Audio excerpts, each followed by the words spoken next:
Hello,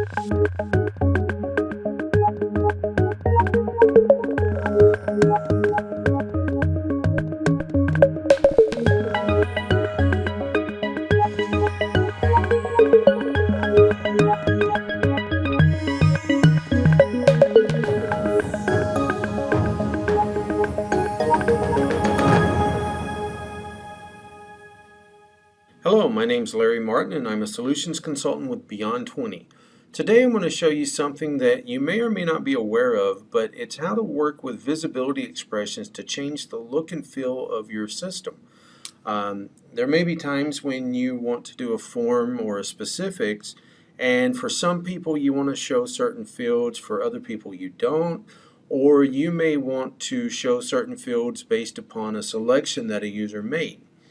Now, for our demo purposes today, it's going to be fairly simple, but you should be able to expand upon what I share with you today. And if you have other questions, you can obviously add those to our YouTube channel and we'll get back with you with some answers. But we're going to do a very basic specifics form here, and I've already created everything for the demo. But what we have is we have a basic form that has 8 fields that I've added to it. Now it looks like more, but these 6 fields are the same exact fields, and you'll understand why here shortly. So the very first thing that I have is I have this form type field. This is a basic field that is validated against a list. You could do that against a table. You could create your own list of items, but basically this list is basically validated from the list. And I have 2 options, type 1 and type 2. You will notice that these fields are type 1 and type 2, field 1, field 2, field 3. Then I have a logical down here, and this logical says move type 2 fields left. Now, this field I have set, and since this is a logical, you need to make sure that on logicals that you give them at least a default value, or you allow nulls if you do not give it a default value. Reason for that is if you do not do one of those 2 things or even both, then when you go to publish a ZAR where this logical field is there and does not have a default value or allow nulls to true, then your ZAR is going to fail and you will not be able to publish it until you come in and set that. So make sure you stay in the habit of always setting a default value and or allow nulls to true on any logical field. Now back to our demo, this field is automatically defaulting to unchecked or false. The reason for that is I want to display these fields when this form comes up and the form selected is a type 2. Now I'm doing this so that you can see some of what you can do with visibility expressions. You're going to take this knowledge and come up with all kinds of wonderful ideas on how you can use it. And I'm not going to go too in depth with visibility. For example, we can have visibility expressions that we'll just go ahead and do a custom. We can base it off of a field, we can base it off of incident fields, we can base it off of system functions. Now this is where you can really start getting creative. For example, you might come down here and use the is in browser or is in browser portal so that your form, while the user's out on your portal, you might show just the top 3 fields here. But then whenever it comes into the client, all 6 fields would be shown. And maybe that's because, you know, for this field and this field, you want the user to provide you some data, and then whenever it comes into your system, now your technician or user needs to fill out the additional fields. And so the user is presented with a nice clean form that makes sense to them, while the technician then has the additional fields on the same form to put in their supporting data or extra data. Let's say that you have a third-party vendor and your customer is calling in and saying, my keyboard's broken. And you know, you might have just a very basic form here that says my keyboard's broken, or that's what the user popped into the description field. Then whenever it comes into the client, all of a sudden you've got additional fields, and they could be things like, is the machine under warranty? And the technician would check yes or no.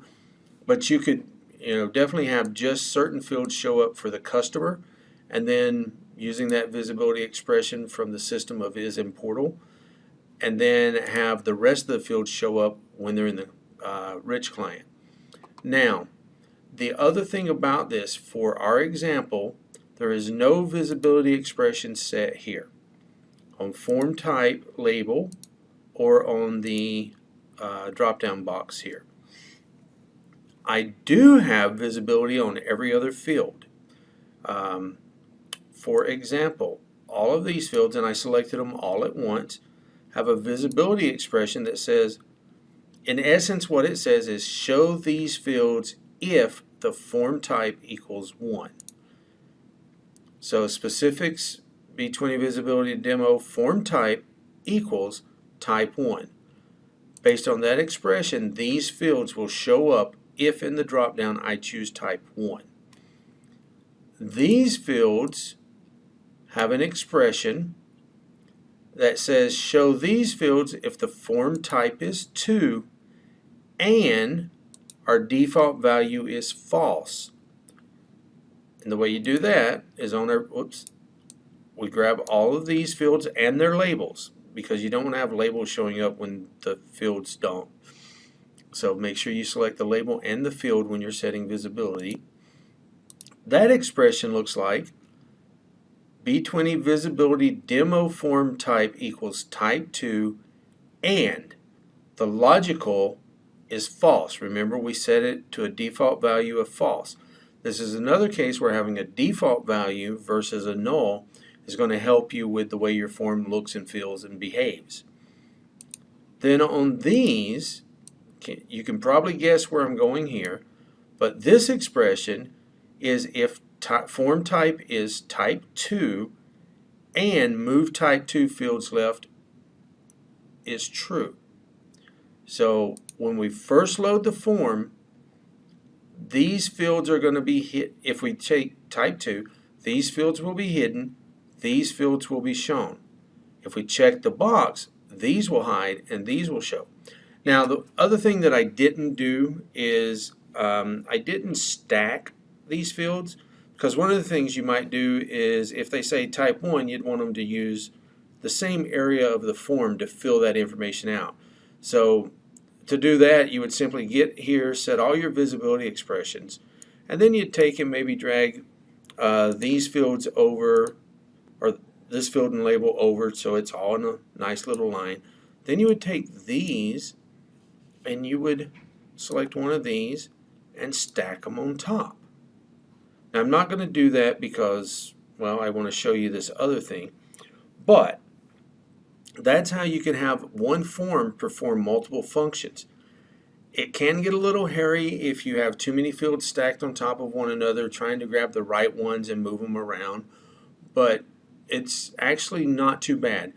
Another best practice that we try to use here at Beyond 20 is if we are doing something like that, we will actually come in here and create a new form. I don't have any changes, and we're going to call this type 2 fields. And by doing that, what we can then do is we can come back to our main form, our default form here, and we can say, hey, here are the type 2 fields that we will eventually move over to here, but you'll have them on your other form. It's basically just a backup form in this instance, so that you can actually work on those fields and then copy and paste them back into your main form or default form after you've completed the work you've done. So that's just something to show you. You can expand upon that, or if there's a need, we can expand on it in a video in the future. So now that we've done all this, let's go into the Blue client and look at what this looks like. So I've already set up an incident. I set that specifics form to be against desktop, antivirus, submit incident, and here's our form. Right now, since we have not selected a form type, remember I said these fields are set to if the type equals 1. Well, type doesn't equal anything yet. And all of these fields have some reliance upon the type equaling 2 and then another condition. So since none of these are set, or since this is not set to type 1 or type 2, nothing shows up. So when I drop this down to form type equals 1, we're going to expect form 1, field 1, 2, and 3 to show up, but nothing else. So let's test that out. Type 1, voila, we have our 3 fields and our 3 labels, exactly as we expected.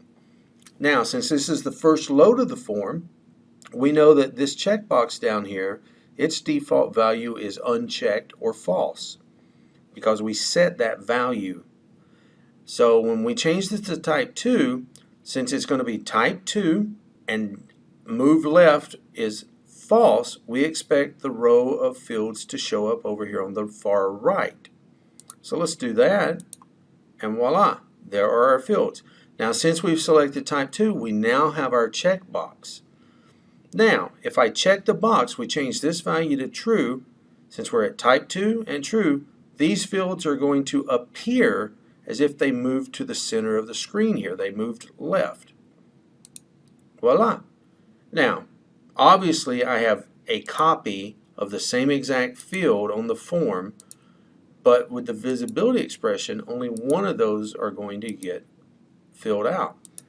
And there's really no purpose for this in this demo other than to show you that you can do that. But you may have a case where that becomes a very, very important thing for you. You may have your technicians need to move fields left and right or whatever based upon the type of issue they're dealing with. Maybe it's a purchasing thing, and if they're dealing with computers, then they have accessories. If they're dealing with monitors, they don't, so you don't really want to have extra fields showing up where they're not needed. Anyhow, hopefully this will drive some conversation and get you excited about some things that you can do with your forms and specifics. If you have questions, definitely post them on our YouTube channel. We do monitor. Please subscribe to our YouTube channel. We definitely want to hear from you.